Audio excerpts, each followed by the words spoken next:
ইরানে operation midnight hammer শেষ করে একটি B-2 স্টেলথ বোমারু বিমান যুক্তরাষ্ট্রের মিজৌরি ঘাঁটিতে ফিরে এসেছে।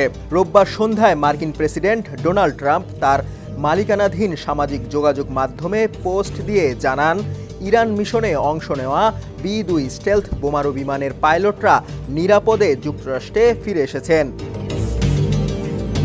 ট্রাম্প তার ট্রুথ সোশ্যালে লিখেন, দারুণ দক্ষ B-2 পাইলটরা এখনই নিরাপদে মিজৌরিতে অবতরণ করছেন।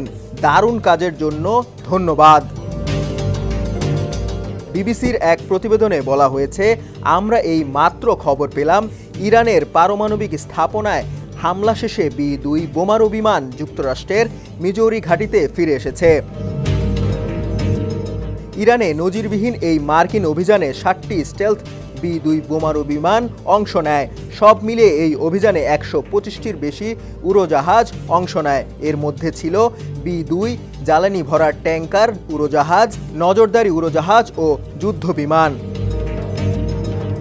প্রতিটি B-2 বোমারু বিমান 2টি করে বাংকার ব্লাস্টার বহন করতে সক্ষম। প্রতিটি বোমার ওজন 30,000 পাউন্ড। বিশেষজ্ঞদের মতে, ইরানের ভূগর্ভস্থ ফর্দো পারমাণবিক স্থাপনা ধ্বংসে সক্ষম একমাত্র এই বোমা। গত শনিবার মধ্যরাতের পর ইরানের ফর্দো, নাতাঞ্জ ও ইস্পাহান পারমাণবিক স্থাপনায় হামলা চালায় যুক্তরাষ্ট্র। অভিযানের পর ট্রাম্প জানান, খুব সফলতার সঙ্গে ইরানের 3টি পারমাণবিক স্থাপনায় হামলা চালিয়েছে যুক্তরাষ্ট্রের সামরিক বাহিনী। এর মধ্যে ফর্দো ধ্বংস হয়ে গেছে।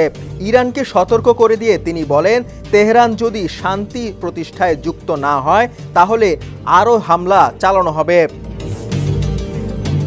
ডেস্ক রিপোর্ট, সমকাল।